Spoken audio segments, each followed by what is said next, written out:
വലിയൊരു പൊട്ടിത്തെറിയോടുകൂടെ ആ submarine Arctic സമുദ്രത്തിൻ്റെ ആഴങ്ങളിലേക്ക് കൂപ്പുകുത്തുകയാണ്. അതിൽ ആ സമയം ഉണ്ടായിരുന്ന 118 നാവികരും കൊല്ലപ്പെട്ടു. സത്യത്തിൽ ഒരിക്കലും മുങ്ങില്ല, ഒരിക്കലും തകരില്ല എന്ന് പറഞ്ഞുകൊണ്ട് പുറത്തിറക്കിയ ആ പടുകൂറ്റൻ അന്തർവാഹിനിക്ക് എന്താണ് സംഭവിച്ചത്? ഞാൻ നിങ്ങളെ സ്വാഗതം ചെയ്യുന്നത് ലോകത്തിലെ ഏറ്റവും വലിയ സബ്മറൈൻ ദുരന്തത്തിൻ്റെ യഥാർത്ഥ സംഭവകഥയിലേക്കാണ്. Welcome back to F world. അഫ്ലു ഹിയർ.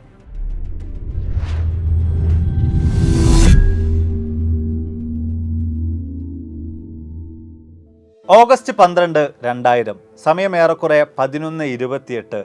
നോർവേയുടെ സിസ്മിക് മോണിറ്ററിംഗ് സിസ്റ്റങ്ങളിലെല്ലാം തന്നെ വലിയൊരു ഭൂചലനം ഈ ഒരു അവസരത്തിൽ രേഖപ്പെടുത്തുകയാണ്. റെക്ടർ സ്കെയിലിൽ ഏറെക്കുറെ 1.5 മാഗ്നിറ്റ്യൂഡ് രേഖപ്പെടുത്തിയ ഒരു വലിയ ഭൂചലനം തന്നെയാണ് സംഭവിച്ചു കഴിഞ്ഞിരിക്കുന്നത്.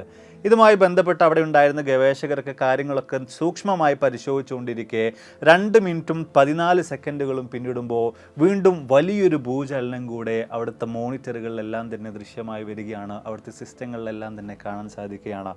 ഇപ്രാവശ്യം 4.5 മാഗ്നിറ്റ്യൂഡ് രേഖപ്പെടുത്തിയ വലിയൊരു ഭൂചലനം തന്നെയാണ് റിക്ടർ സ്കെയിലിൽ രേഖപ്പെടുത്തിയിട്ടുണ്ടായിരുന്നത്. ഈ ഒരു ഭൂചലനത്തിൻ്റെ അല്ലെങ്കിൽ ഇത്തരം ഒരു ആക്ടിവിറ്റിയുടെ ഉറവിടം പരിശോധിച്ച് നോക്കുമ്പോൾ ആർട്ടിക് സമുദ്രത്തിൽ, പ്രത്യേകിച്ച് ബാരൻ സീയുടെ ഭാഗത്ത് നിന്നാണ് ഇത്തരത്തിലുള്ള ഒരു കാര്യം സംഭവിച്ചിട്ടുള്ള കാര്യത്തെക്കുറിച്ച് വ്യക്തമായി മനസ്സിലാക്കാൻ സാധിക്കുകയാണ്. പക്ഷേ ഈ ഒരു അവസരത്തിൽ ബാരൻ സീയിലായിട്ട് റഷ്യയുടെ നാവികസേനയുടെ വ്യത്യസ്ത തരത്തിലുള്ള അഭ്യാസ പ്രകടനങ്ങളൊക്കെ തന്നെയും നടന്നുകൊണ്ടിരിക്കുന്നുണ്ടായിരുന്നു. 30ഓളം വരുന്ന കപ്പലുകളും സബ്മറൈനുകളും ഒക്കെ ഉപയോഗിച്ചുകൊണ്ടാണ് അവർ വ്യത്യസ്ത തരത്തിലുള്ള അഭ്യാസ പ്രകടനങ്ങൾ ഈ ഒരു മേഖലയിൽ കാഴ്ചവെച്ചിട്ടുണ്ടായിരുന്നത്. അതിനാലൊക്കെ തന്നെയും എല്ലാവരും ഒരുപോലെ ആദ്യഘട്ടത്തിൽ വിചാരിച്ചത് സമുദ്രത്തിനടിയിൽ മുങ്ങിത്താണ് കിടക്കുന്ന ഏതെങ്കിലും സബ്മറൈൻ പരീക്ഷണാടിസ്ഥാനത്തിൽ അല്ലെങ്കിൽ ഈ ഒരു കായിക അഭ്യാസത്തിൻ്റെ ഭാഗമായിട്ട് നടത്തിയിട്ടുള്ളൊരു ആക്ടിവിറ്റിയുടെ ഭാഗമായിട്ട് അല്ലെങ്കിൽ ഏതെങ്കിലും ടോർപിഡോകളൊക്കെ വിക്ഷേപിച്ചതിൻ്റെ ഭാഗമായിട്ടായിരിക്കാം ഇത്തരം ഒരു കാര്യം സംഭവിച്ചിട്ടുള്ളത് എന്ന നിലക്കായിരുന്നു. ഈ ടോർപിഡോസ് എന്ന് പറഞ്ഞത് അണ്ടർ വാട്ടർ മിസൈലുകൾ, പ്രത്യേക തരത്തിലുള്ള പ്രൊപ്പല്ലറുകളൊക്കെ വെച്ചിട്ടുള്ള അണ്ടർ വാട്ടർ സമുദ്രത്തിനടിയിലൂടെ ഉപയോഗിക്കാൻ പറ്റുന്ന മിസൈലുകളാണത്. അപ്പോൾ ഇത്തരത്തിലുള്ള കാര്യങ്ങൾ ഉപയോഗിച്ചതുകൊണ്ടായിരിക്കാം ഇങ്ങനെ വലിയൊരു ഭൂചലനം തന്നെ രേഖപ്പെടുത്തിയിട്ടുള്ളത് എന്ന നിലക്കാണ് റഷ്യൻ അധികൃതരും അതുപോലെ തന്നെ നോർവേയിൽ ഈ ഒരു സിസ്മിക് ആക്ടിവിറ്റി ഡിറ്റക്ട് ചെയ്ത സ്ഥലത്തുള്ള ആളുകളും ഒക്കെ തന്നെ ഒരുപോലെ ആദ്യഘട്ടത്തിൽ വിചാരിച്ചിരുന്നത്. എന്നാൽ രണ്ടാമത് വലിയൊരു ഭൂചലനം സംഭവിച്ചതോടുകൂടെ 4.5 മാഗ്നിറ്റ്യൂഡ് വരെ രേഖപ്പെടുത്തിയ ആ ഭൂചലനം സംഭവിച്ചതോടുകൂടിയിട്ടാണ് അഴുതാത്തതെന്തോ ബാരൻ സീയിൽ സംഭവിച്ചിട്ടുണ്ട്, എന്തൊരു വലിയ അപകടം സംഭവിച്ചിട്ടുണ്ട് എന്ന കാര്യത്തെക്കുറിച്ച് എല്ലാവരും ഒരുപോലെ തന്നെ ബോധവാന്മാരാകുന്നത്. ഈ ഒരു സമയം 4.5 മാഗ്നിറ്റ്യൂഡ് രേഖപ്പെടുത്തുന്ന ഈ ഒരു ഭൂചലനം വടക്കൻ യൂറോപ്പിലും അതുപോലെ തന്നെ അലാസ്കയുടെ ഭാഗങ്ങളിലും ഒക്കെ ഒരുപോലെ തന്നെ രേഖപ്പെടുത്തിയിട്ടുണ്ടായിരുന്നു. അതിൻ്റെ എല്ലാം അടിസ്ഥാനത്തിൽ വ്യത്യസ്ത രാജ്യങ്ങളിലൊക്കെ തന്നെയും ഇത്തരത്തിൽ വലിയ തോതിൽ തന്നെ റെക്ടർ സ്കെയിലിൽ രേഖപ്പെടുത്തിയ ഭൂചലനം അനുഭവപ്പെട്ടതിൻ്റെ അടിസ്ഥാനത്തിലാണ്, അവിടെയൊക്കെ രേഖപ്പെടുത്തിയതിൻ്റെ കണ്ടെത്തിയതിൻ്റെ അടിസ്ഥാനത്തിൽ വ്യത്യസ്ത രാജ്യങ്ങളൊക്കെ തന്നെയും റഷ്യയ്ക്ക് വേണ്ട സഹായങ്ങൾ നൽകാമെന്ന് പറഞ്ഞുകൊണ്ട് പോലും രംഗത്തേക്ക് വരുന്നുണ്ട്. ആ കൂട്ടത്തിൽ നമ്മൾ പരിശോധിച്ച് നോക്കുകയാണെങ്കിൽ US ഉണ്ട്, അതുപോലെ UK ഉണ്ട്, France, Germany, Italy, Norway, Israel തുടങ്ങിയ രാജ്യങ്ങളൊക്കെ തന്നെയും എന്തോ അപകടം സംഭവിച്ചിട്ടുണ്ട്, ഞങ്ങളാൽ കഴിയുന്ന സഹായങ്ങൾ നൽകാമെന്ന് പറഞ്ഞുകൊണ്ട് സഹായ വാഗ്ദാനങ്ങൾ നൽകിക്കൊണ്ട് റഷ്യയെ സമീപിക്കുന്നുണ്ട്. പക്ഷേ റഷ്യയ്ക്ക് ഈ ഒരു സമയത്ത് പറയാനുണ്ടായിരുന്നത് യാതൊരുവിധ പ്രശ്നങ്ങളുമില്ല, എല്ലാം ഞങ്ങളുടെ നാവിക അഭ്യാസത്തിൻ്റെ ഭാഗമായിട്ട് സംഭവിച്ചിട്ടുള്ള ചില കാര്യങ്ങൾ മാത്രമാണ്. അതിൽ തന്നെ ഞങ്ങളുടെ K141 കുറുസ്കിൽ നിന്നാണ് ഇത്തരം ഒരു കാര്യം സംഭവിച്ചിട്ടുള്ളത്. അതിലെ ആളുകളിൽ ഞങ്ങൾ കോൺടാക്ട് ചെയ്തിട്ടുണ്ടായിരുന്നു, എല്ലാം അണ്ടർ കൺട്രോളിലാണ്, യാതൊരുവിധ പ്രശ്നങ്ങളുമില്ല എന്ന് വീണ്ടും വീണ്ടും ആദ്യഘട്ടത്തിൽ അവർ ആവർത്തിച്ച് പറയുകയുണ്ടായി. പക്ഷേ കാര്യങ്ങളൊന്നും തന്നെ റഷ്യൻ അധികൃതർ പറയുന്നത് പോലായിരുന്നില്ല. ആ കാര്യങ്ങളെക്കുറിച്ചൊക്കെ പറയുന്നതിന് മുമ്പ് എന്താണ് ഈ K141 കുറുസ്ക്, അതിൻ്റെ പ്രത്യേകതകൾ എന്തൊക്കെയാണ് എന്ന കാര്യത്തെക്കുറിച്ച് വിശദമായി തന്നെ നമുക്ക് മനസ്സിലാക്കാം. റഷ്യയുടെ വളരെ പവർഫുൾ ആയിട്ടുള്ള ഓസ്കാർ 2 ക്ലാസ്സിൽ വരുന്ന, സെക്കൻഡ് ക്ലാസ്സിൽ വരുന്ന nuclear powered cruise missile submarine ആണ് ഈ ഒരു K141 കുറുസ്ക് എന്ന് പറയുന്നത്. അതിനേറെക്കുറെ 143 മീറ്റർ നീളമുണ്ട്, 18.2 മീറ്റർ വീതിയുണ്ട്, അതുപോലെ തന്നെ 9 മീറ്ററോളം ഉയരമുണ്ട്. ഒരു വലിയൊരു സബ്മറൈൻ തന്നെയാണ്. ആ കാലഘട്ടങ്ങളിൽ ഉണ്ടായിരുന്നതിൽ വളരെ പവർഫുൾ ആയിട്ടുള്ളൊരു സബ്മറൈൻ തന്നെയാണ് ഈ കുറുസ്ക് എന്ന് പറയുന്നത്. 1990കളിലാണ് റഷ്യയുടെ ഷിപ്പ് യാർഡിൽ വെച്ചുകൊണ്ട് ഇത്തരം ഒരു സബ്മറൈൻ നിർമ്മാണം തുടങ്ങിയിട്ടുള്ളത് എങ്കിൽ കൂടെയും 94-95 കാലഘട്ടമൊക്കെ ആകുമ്പോഴാണ് പൂർത്തീകരിക്കുന്നത്. അതിൻ്റെ പണികളെല്ലാം കഴിഞ്ഞ് ഒരു കാരണവശാലും എന്തൊക്കെ സംഭവിച്ചു കഴിഞ്ഞാലും മുങ്ങില്ല, തകരില്ല എന്നൊക്കെ പറഞ്ഞുകൊണ്ട് ഈ ഒരു സബ്മറൈനെ കടലിലേക്ക് ഇറക്കുന്നത് റഷ്യൻ നാവികസേനയുടെ ഭാഗമായിട്ട് അത് മാറുന്നത്. ഇവിടെ തന്നെ നമ്മൾ നോക്കുകയാണെങ്കിൽ നമുക്ക് കാണാൻ കഴിയുന്ന മറ്റൊരു വലിയ പ്രത്യേകതയുണ്ട്. 1990കളിൽ റഷ്യ സോവിയറ്റ് യൂണിയൻ്റെ ഭാഗമായിരുന്ന കാലഘട്ടത്തിലാണ് ഇത്തരത്തിൽ വലിയൊരു സബ്മറീൻ അവർ നിർമ്മാണം തുടങ്ങുന്നത്. പക്ഷേ പിന്നീട് സോവിയറ്റ് യൂണിയൻ്റെ ഒക്കെ തകർച്ചയ്ക്കൊക്കെ ശേഷമാണ് റഷ്യൻ നാവികസേനയിലേക്ക് പണികളെല്ലാം പൂർത്തീകരിച്ചതിന് ശേഷം ഈ ഒരു സബ്മറീൻ എത്തിച്ചേരുന്നത്. മാത്രമല്ല അന്നത്തെ ഏറ്റവും വലിയ ക്രൂയിസ് മിസൈൽ വാഹിനിയായ സബ്മറീൻ എന്ന സവിശേഷത കൂടെ ഈ ഒരു സബ്മറീൻ ഉണ്ടായിരുന്നു, ഈ ഒരു മുങ്ങിക്കപ്പലിനുണ്ടായിരുന്നു. അമേരിക്കയുടെ എത്ര വലിയ യുദ്ധക്കപ്പലുകളെയും വിമാനങ്ങളെയും ഒക്കെ തന്നെ തകർത്തെറിയാനുള്ള ശേഷി കൂടെ ഈ ഒരു സബ്മറീൻ ഉണ്ടായിരുന്നു. അതുപോലെ തന്നെ 120 ദിവസങ്ങൾ ആളുകൾക്ക് കടലിനടിയിൽ തന്നെ ഈ ഒരു സബ്മറീനിൽ കഴിച്ചു കൂട്ടാൻ ആവശ്യമായിട്ടുള്ള അത്ര ഓക്സിജൻ സപ്ലൈ കൂടെ എല്ലായ്പ്പോഴും ഈ ഒരു സബ്മറീനകത്ത് സജ്ജമായിരുന്നു. ഇത്തരത്തിൽ വ്യത്യസ്തമായ ഒട്ടനവധി പ്രത്യേകതകളുള്ള ഈ കുറുസ്ക് എന്ന് പറയുന്ന സബ്മറീനിൽ നിന്നാണ് ഇത്തരത്തിൽ വലിയൊരു ഭൂചലനം പോലും രേഖപ്പെടുത്തുന്ന നിലയിലുള്ള കാര്യങ്ങളൊക്കെ തന്നെയും സംഭവിച്ചിട്ടുള്ളത്. ആദ്യഘട്ടങ്ങളിലൊക്കെ യാതൊരുവിധ പ്രശ്നങ്ങളൊന്നുമില്ല എന്ന് റഷ്യൻ ഗവൺമെൻറ് ആവർത്തിച്ച് പറഞ്ഞിട്ടുണ്ടായിരുന്നെങ്കിൽ കൂടെയും മണിക്കൂറുകൾ ഒരുപാട് കടന്നു പോകുമ്പോൾ കാര്യങ്ങൾ പതിയെ പതിയെ മാറി വരാൻ ആരംഭിക്കുകയാണ്. വലിയ തോതിൽ തന്നെ സബ്മറൈനിൽ നിന്നുള്ള യാതൊരുവിധ വിവരങ്ങളും ലഭിക്കുന്നില്ല എന്ന് കണ്ടതോട് കൂടിയിട്ട് ജനരോഷം പോലും ഈ ഒരു വിഷയത്തിനെതിരായിട്ട് പതിയെ പതിയെ ഉയർന്നു വരാൻ ആരംഭിക്കുന്നുണ്ട്. ഇത്തരം ഒരു സംഭവം നടന്നിട്ട് ഏറെക്കുറെ 9 മണിക്കൂറുകൾക്ക് ശേഷമാണ് ഈ സബ്മറൈൻ എന്താണ് യഥാർത്ഥത്തിൽ സംഭവിച്ചത് എന്ന കാര്യത്തെക്കുറിച്ച് കൃത്യമായിട്ട് മനസ്സിലാക്കാൻ വേണ്ടി രക്ഷാദൗത്യത്തിന് പോലും നാവികസേനയുടെ ഭാഗമായിട്ടുള്ള ആളുകൾ ഇറങ്ങിത്തിരിക്കുന്നത്.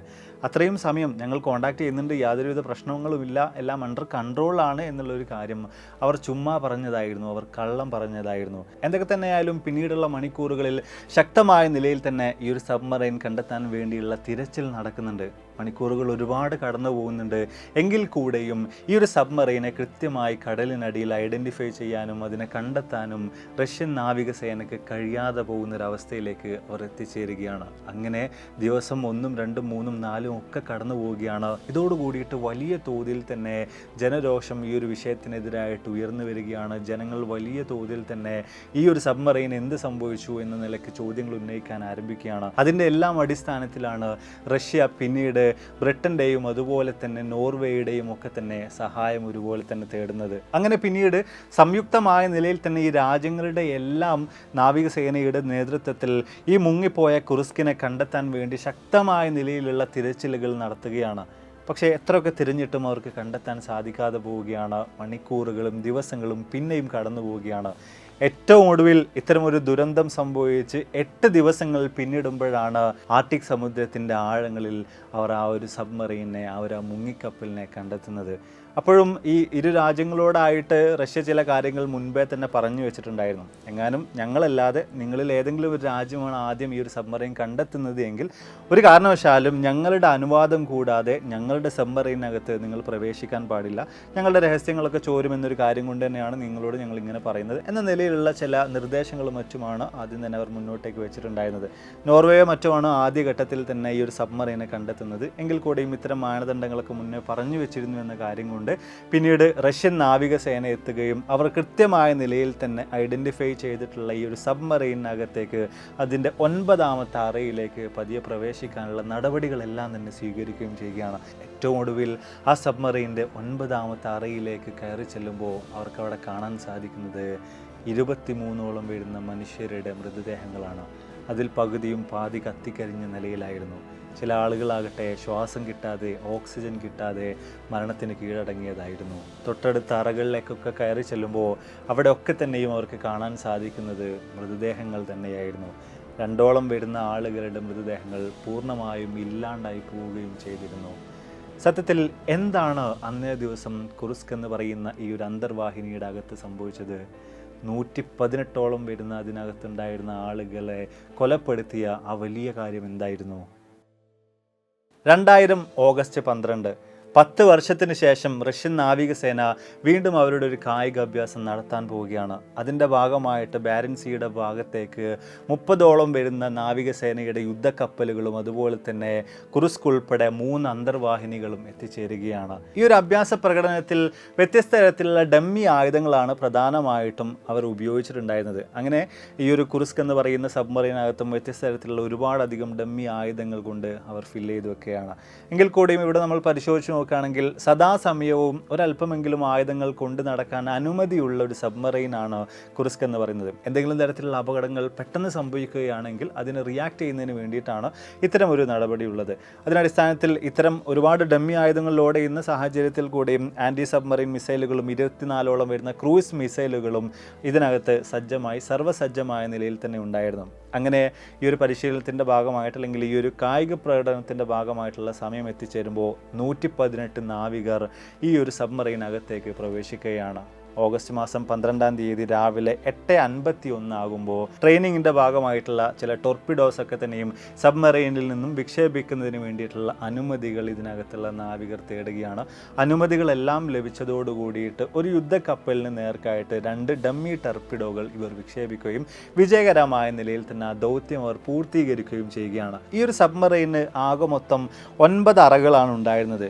അതിൽ ആദ്യത്തെ 4 അറകളിലായിട്ട് 74 ആളുകൾ സ്ഥാനം പിടിക്കുകയുണ്ടായി. ബാക്കിയുള്ള 5 അറകളിലാണ് ബാക്കിയുള്ളവരെല്ലാം തന്നെ നിലയുറപ്പിച്ചിട്ടുണ്ടായിരുന്നത്. സമയം പിന്നെയും ഒരുപാട് കടന്നു പോവുകയാണ്.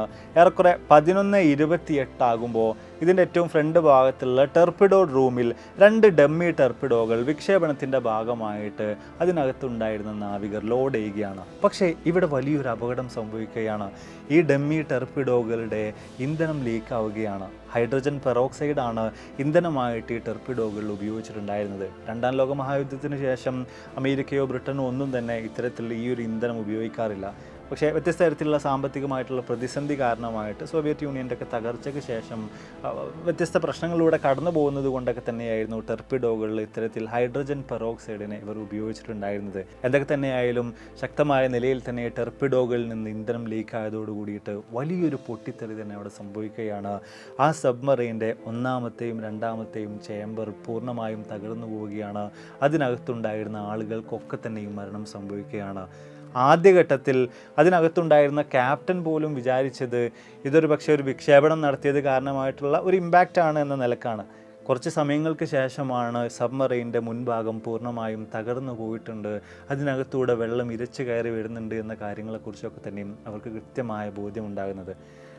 പതിയെ മുൻഭാഗം തകർന്നു പോയ ഈ സബ്മറൈൻ ആർട്ടിക് സമുദ്രത്തിൻ്റെ ആഴങ്ങളിലേക്ക് കൂപ്പുകുത്തുകയാണ്. 2 മിനിറ്റും 14 സെക്കൻഡും സമയമെടുത്തുകൊണ്ട് ആർട്ടിക് സമുദ്രത്തിൻ്റെ ഏറെക്കുറെ 100-ലധികം മീറ്റർ താഴേക്ക് ഈ ഒരു സബ്മറൈൻ എത്തിച്ചേരുകയും ആർട്ടിക് സമുദ്രത്തിൻ്റെ താഴ്ഭാഗത്തായിട്ട് സബ്മറൈൻ ഇടിക്കുകയും ചെയ്യുകയാണ്. അതോടുകൂടിയിട്ട് ഇതിനകത്തുണ്ടായിരുന്ന മറ്റു ചില ടെർപിഡോകൾ കൂടെ വലിയ തോതിൽ തന്നെ പൊട്ടിത്തെറിക്കുകയാണ്. ഏറെക്കുറെ 250 ടണ്ണോളം വരുന്ന TNT ഒരുമിച്ച് പൊട്ടിയാൽ ഉണ്ടാകുന്ന അത്ര വലിയൊരു സ്ഫോടനം തന്നെയായിരുന്നു കടലിനടിയിൽ വെച്ചുകൊണ്ട് ഈ ഒരു സബ്മറൈനിൽ സംഭവിച്ചിട്ടുണ്ടായിരുന്നത്. അതിൻ്റെ ഭാഗമായിട്ട് പിന്നെയും ബാക്കി ഉണ്ടായിരുന്ന 3ഓളം വരുന്ന അറകൾ പൂർണ്ണമായിട്ടും തകരുകയും സബ്മറൈൻ്റെ ഡെക്കിനെയും ഹള്ളിനെയും ഒക്കെ ഈ സ്ഫോടനം പൂർണ്ണമായിട്ടും തകർത്തെറിയുകയും ഇതിനകത്തൊക്കെ ഉണ്ടായിരുന്ന ആളുകളുടെ ജീവനുകളെല്ലാം തന്നെ ഈ സ്ഫോടനത്തിൽ പൊലിയുകയും ചെയ്യുകയാണ്. എങ്കിൽ കൂടെയും ഇത്തരം വലിയൊരു പൊട്ടിത്തെറി സംഭവിച്ചു കഴിഞ്ഞു എങ്കിൽ കൂടെയും ഈ ഒരു സബ്മറൈനകത്ത് പിന്നെയും ആളുകൾ ജീവനോടുകൂടെ ഉണ്ടായിരുന്നു. 23 ആളുകൾ ഈ ഒരു സബ്മറൈൻ്റെ 9ാമത്തെ അറയിലേക്ക് എത്രയും പെട്ടെന്ന് തന്നെ കയറി ചെല്ലുകയാണ്. 6ഓളം മണിക്കൂറുകൾ യാതൊരുവിധ പ്രശ്നങ്ങളുമില്ലാതെ ഞങ്ങൾ ആരെങ്കിലും രക്ഷിക്കുമെന്ന പ്രതീക്ഷയോട് കൂടിയിട്ട് ആ 23 നാവികരും കടലിനടിയിൽ ഒരുപാട് മീറ്ററുകൾക്ക് താഴെ പ്രതീക്ഷയോടുകൂടി തന്നെ കാത്തിരിപ്പ് തുടരുകയാണ്. ഏറെക്കുറെ 120-ലധികം ദിവസം ജീവിക്കാൻ ആവശ്യമായിട്ടുള്ള ഓക്സിജനൊക്കെ തന്നെയും ഈ ഒരു സബ്മറൈനിൽ ഉണ്ടായിരുന്നുവെങ്കിൽ കൂടെയും ഈ ഒരു അപകടത്തിൻ്റെ ഭാഗമായിട്ട് പതിയെ ഓക്സിജൻ സപ്ലൈയിൽ പ്രശ്നങ്ങൾ വന്നു തുടങ്ങിയാണ്. അതോടുകൂടിയിട്ട് ഇതിനകത്തുള്ള potassium super oxide chemical oxygen കാട്രിഡ്ജിൽ മാറ്റങ്ങൾ വരുത്താൻ മാറ്റിയിടാനൊക്കെ വേണ്ടിയിട്ട് ഏതാനും നാവികർ നീങ്ങുകയാണ്. എന്നാൽ അപ്രതീക്ഷിതമായിട്ട് ഇതിലേക്കൊക്കെ തന്നെയും വെള്ളം വന്നതോടുകൂടിയിട്ട് വലിയൊരു തീപിടുത്തം തന്നെ അവിടെ ഉണ്ടാവുകയാണ്. അവശേഷിച്ച ആ 23 ആളുകൾ ഉണ്ടായിരുന്ന 9ാമത്തെ ചേംബറിലും 9ാമത്തെ അറയിലും ഈ തീപിടുത്തം വലിയ പ്രശ്നങ്ങൾ സൃഷ്ടിക്കുകയാണ്. ഒരുപാടധികം ആളുകളിലേക്ക് തീ ആളിപ്പടരാൻ ആരംഭിക്കുകയാണ്. ഏറ്റവും അവസാനം 6 മണിക്കൂറുകൾ പിന്നെയും കടന്നു പോകുമ്പോൾ ഓക്സിജൻ പൂർണ്ണമായും തീർന്നത് കാരണമായി ഇതിനെല്ലാം അതിജീവിച്ച് ബാക്കി ഉണ്ടായിരുന്ന ആളുകൾ കൂടെ മരണത്തിലേക്ക് വഴുതി വീഴുകയാണ്. ഇത്തരമൊരു അപകടം സംഭവിച്ച് എത്രയും പെട്ടെന്ന് തന്നെ വേണ്ട നിലയ്ക്കുള്ള രക്ഷാദൗത്യങ്ങളെല്ലാം തന്നെ തുടരേണ്ടതായിരുന്നു. എന്നാൽ ഇവിടെ റഷ്യയുടെ നാവികസേനയുടെ ഭാഗത്തു നിന്ന് വലിയ തോതിലുള്ള അനാസ്ഥകൾ സംഭവിച്ചു എന്ന നിലയ്ക്ക് പിന്നീട് വലിയ തോതിൽ തന്നെ വാർത്തകൾ ഉയർന്നു വന്നിട്ടുണ്ടായിരുന്നു. വലിയ തോതിലുള്ള പ്രതിഷേധങ്ങൾ അവർക്കെതിരായിട്ട് ഉയർന്നു വന്നിട്ടുണ്ടായിരുന്നു. എങ്കിൽ കൂടെയും ദിവസങ്ങൾക്ക് ശേഷം ഈ രക്ഷാപ്രവർത്തനം തുടങ്ങുമ്പോൾ പോലും മറ്റു രാജ്യങ്ങളെല്ലാം കൂടെ ഉൾപ്പെടുത്തി സംയുക്തമായിട്ട് തിരച്ചിലുകൾ നടത്തുമ്പോൾ പോലും പെട്ടെന്നൊന്നും ഈ മുങ്ങിപ്പോയ സബ്മറൈൻ അവർക്ക് കണ്ടെത്താൻ സാധിക്കാതെ പോയതിൻ്റെ ഏറ്റവും വലിയൊരു പ്രധാന കാരണം അവിടുത്തെ കാലാവസ്ഥയായിരുന്നു. വളരെ മോശം കാലാവസ്ഥയായതിനാൽ തന്നെയാണ് പെട്ടെന്ന് ഈ സബ്മറൈൻ അവർക്ക് ഒരിക്കലും കണ്ടെത്താൻ കഴിയാതെ പോയത്. എങ്കിലും ഏറ്റവും അവസാനം കൃത്യമായിട്ട് സബ്മറൈൻ കണ്ടെത്തിയതോട് കൂടിയിട്ട് അതിനകത്തുണ്ടായിരുന്ന ആളുകളുടെ എല്ലാം മൃതദേഹങ്ങൾ പുറത്തെടുക്കുകയും റഷ്യയിൽ തന്നെ അവരുടെ ഭൗതിക ശരീരങ്ങളൊക്കെ തന്നെയും മറവ് ചെയ്യുകയൊക്കെ ചെയ്തിട്ടുണ്ടായിരുന്നു. അതുപോലെ തന്നെ ഇവർക്കൊക്കെ തന്നെ വ്യത്യസ്ത തരത്തിലുള്ള മരണാനന്തര ബഹുമതികൾ നൽകുകയും ഇവരുടെ കുടുംബത്തിന് വേണ്ട നിലയിലുള്ള സഹായ സഹകരണങ്ങളൊക്കെ തന്നെയും റഷ്യൻ ഗവൺമെൻറ് ചെയ്തു നൽകുകയൊക്കെ കൂടെ ചെയ്തിട്ടുണ്ടായിരുന്നു. എങ്കിൽ തന്നെയും പിന്നെയും വ്യത്യസ്ത തരത്തിലുള്ള ഒരുപാട് തരം കോൺസ്പിറസീസും മറ്റുമൊക്കെ ഈ ഒരു വിഷയവുമായി ബന്ധപ്പെട്ടുകൊണ്ട് വലിയ തോതിൽ തന്നെ ഉയർന്നു വന്നിട്ടുണ്ടായിരുന്നു. ആ കൂട്ടത്തിൽ പ്രധാനമായിട്ടുണ്ടായിരുന്നത് ഒരു കാരണവശാലും തകരില്ല എന്ന് പറഞ്ഞുകൊണ്ടാണ് റഷ്യ ഈ ഒരു സബ്മറൈനെ അവരുടെ നാവികസേനയുടെ ഭാഗമാക്കി മാറ്റിയിട്ടുണ്ടായിരുന്നത്. എങ്കിൽ പിന്നെ എന്താണ് ഇവിടെ സംഭവിച്ചിട്ടുള്ളത്? ഈ ഒരു വിഷയത്തെക്കുറിച്ച് ചില ആളുകളൊക്കെ പറയുന്നത് രണ്ടാം ലോക മഹായുദ്ധത്തിൽ ഉപയോഗിച്ചിട്ടുണ്ടായിരുന്ന സബ്മറൈനുകളെ തകർക്കാൻ ഉപയോഗിച്ചിട്ടുണ്ടായിരുന്ന ചില മൈനുകളിൽ തട്ടിയത് കാരണമായിട്ടായിരിക്കാം ഒരുപക്ഷെ ഈ ഒരു സബ്മറൈൻ പൊട്ടിച്ചെറിയത് അതിലുള്ള ആളുകൾക്ക് മരണം സംഭവിച്ചതെന്നൊരു കാര്യമാണ്. രണ്ടാമത്തെ ഒരു വിഭാഗം ആളുകൾക്ക് പറയാനുള്ളത് റഷ്യയുടെ തന്നെ എന്തെങ്കിലും തരത്തിലുള്ള ചില സീക്രട്ട് വെപ്പണുകളൊക്കെ ഇവർ ഉപയോഗിച്ചിട്ടുണ്ടാകാം, അത് കാരണമായിട്ടായിരിക്കാം ഇത്തരം ഒരു അപകടം സംഭവിച്ചതെന്ന് പറഞ്ഞൊരു കാര്യമാണ്. വേറെ ചില ആളുകൾക്ക് പറയാനുള്ളത് നാറ്റോയുടെ ചില സബ്മറൈനുകളുമായിട്ട് ഒരു പക്ഷേ ഇതിന് കൂട്ടിയിടി സംഭവിച്ചിട്ടുണ്ടാകാം, അതുകൊണ്ടായിരിക്കാം ഇതിൻ്റെ മുൻഭാഗമൊക്കെ പൂർണ്ണമായിട്ടും തകർന്ന് ഇത്തരം വലിയൊരു അപകടത്തിലേക്ക് ഈ ഒരു സബ്മറൈനും അതിലുള്ള ആളുകളൊക്കെ തന്നെയും എത്തിച്ചേർന്നിട്ടുള്ളത് എന്നൊരു കാര്യമാണ്. ഇവിടം കൊണ്ടും നിൽക്കുന്നില്ല, വ്യത്യസ്ത തരത്തിലുള്ള ഒരുപാട് തരം അഭിപ്രായങ്ങളും ഒരുപാട് കോൺസ്പിറസീസും ഒക്കെ തന്നെയും ഈ ഒരു സബ്മറൈൻ്റെ അപകടവുമായി ബന്ധപ്പെട്ടുകൊണ്ട് ആ കാലഘട്ടങ്ങളിൽ പ്രചരിച്ചിട്ടുണ്ടായിരുന്നു. എന്തിനേറെ പറയുന്നു, ചില അന്യഗ്രഹ ജീവികളുടെ UFOകളിൽ ഇടിച്ചത് കാരണമായിട്ടായിരിക്കാം ഇത്തരം ഒരു അപകടം സംഭവിച്ചിട്ടുള്ളത് എന്ന് പോലും പല ആളുകളും ആ കാലഘട്ടങ്ങളിൽ പറഞ്ഞ് പ്രചരിപ്പിച്ചിട്ടുണ്ടായിരുന്നു. അപ്പോൾ എന്തായാലും നമ്മൾ വീഡിയോസോടെ വൈൻഡപ്പ് ചെയ്യാണ്. വീഡിയോ തീർച്ചയായും നിങ്ങൾക്ക് വളരെയധികം ഇൻട്രസ്റ്റിംഗ് ആയി കാണുമെന്ന് വിചാരിക്കുന്നു. കുറുസ്ക് എന്ന് പറയുന്ന ഈ ഒരു സബ്മറൈൻ ദുരന്തത്തെക്കുറിച്ച് കൃത്യമായി നിങ്ങൾക്കൊരു ധാരണ ലഭിച്ചാണെന്ന് വിചാരിക്കുന്നു. ഇത്തരം ഒരു അപകടം സംഭവിച്ച് ആദ്യ മണിക്കൂറുകളിൽ തന്നെ വേണ്ട നിലയിലുള്ള രക്ഷാദൗത്യങ്ങളൊക്കെ തന്നെയും നാവികസേന ആരംഭിച്ചിരുന്നുവെങ്കിൽ ഒരു പക്ഷേ ഏതാനും നാവികരുടെ ജീവനൊക്കെ തീർച്ചയായിട്ടും രക്ഷപ്പെടുത്താൻ അവർക്ക് സാധിക്കുമായിരുന്നു. അവിടെ ഒരു കൃത്യമായ നിലയിലുള്ള അനാസ്ഥ അല്ലെങ്കിൽ ഈ ഒരു വിഷയത്തിൽ എന്ത് നടപടി എടുക്കണമെന്ന കാര്യത്തിലുള്ള ചില കൺഫ്യൂഷനുകളൊക്കെ കാരണം തന്നെയാണ് 118 നാവികരുടെ ജീവനുകളും ഒരുപോലെ തന്നെ നഷ്ടമായിട്ടുള്ളത്. ഇത്രയും കാര്യങ്ങളെല്ലാം കേട്ടതിന് ശേഷം നിങ്ങൾക്ക് എന്തു തോന്നുന്നു? സത്യത്തിൽ ഒരിക്കലും തകരില്ല എന്ന് പറഞ്ഞുകൊണ്ട് പുറത്തിറക്കിയിട്ടുള്ള ഈ ഒരു സബ്മറൈനെ തകർത്ത കാര്യം എന്തായിരിക്കും? നമ്മളൊക്കെ ഈ കേട്ട് എല്ലായിടത്തും നമുക്ക് കാണാൻ സാധിക്കുന്നത് പോലെ ഈ ടെർപിഡോസിലുള്ള ഇന്ധനത്തിൻ്റെ ലീക്ക് തന്നെ ആയിരിക്കുമോ, അതോ നമ്മൾ ഈ പറഞ്ഞ ചർച്ച ചെയ്തിട്ടുണ്ടായിരുന്നത് പോലുള്ള കോൺസ്പിറസി തിയറികളിൽ പറയുന്നത് പോലുള്ള മറ്റെന്തെങ്കിലും കാരണങ്ങളായിരിക്കുമോ? നിങ്ങളുടെ അഭിപ്രായങ്ങൾ തീർച്ചയായും താഴ്ന്ന് രേഖപ്പെടുത്താൻ മറക്കരുത്. അപ്പോൾ ഇതിൽ നല്ല ഒരുപാട് വീഡിയോസുകളുമായിട്ട് കണ്ടുമുട്ടാവുന്ന പ്രതീക്ഷയോടെ ബൈ.